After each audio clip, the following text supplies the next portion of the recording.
কেউ আপনার জন্য চিন্তা করবে না। আপনার নিজের চিন্তা নিজেকেই করতে হবে। কেউ আপনার জন্য এগিয়ে আসবে না। আমরা তো শ্বাস প্রশ্বাসের সাথেও পুঁজিবাদ গ্রহণ করছি, আর তার সাথে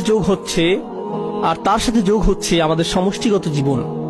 এটা সত্য যে যদিও আমাদের মধ্যে কিছুটা হলেও সালাম এবং দোয়া বিনিময়ের ভ্রাতৃত্ব সম্পর্ক রয়েছে, এটা নেহাত আনুষ্ঠানিকতার সীমা অতিক্রম করে না, কিন্তু এটা প্রকৃত ভ্রাতৃত্ব নয়। প্রকৃত ভ্রাতৃত্ব পরীক্ষার একটা পদ্ধতি বলে দিচ্ছি। আমি যদি আসলেই সমস্যার মধ্য দিয়ে যাই, তৎক্ষণাৎ এমন কারো কথা কি মনে পড়ে যাকে আমি কল করতে পারি?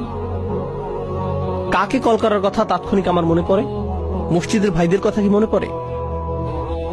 যাদের সাথে আমি চলি তাদের কথা কি মনে পড়ে? কার কথা মনে পড়ে? আপনি যদি সেরকম কাউকে পান, তাহলে আপনার জীবনে কিছুটা ভ্রাতৃত্ব রয়েছে।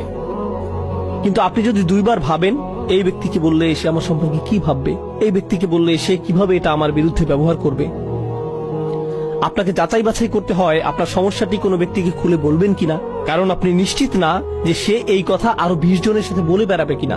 তখন আপনি ঈদের দিনে উত্তপ্ত আলোচনার বস্তুতে পরিণত হবেন। জানেন ওই ভাইটি আমাকে কি বলেছে, কি ঘটেছে তার সাথে? ও মাই গড!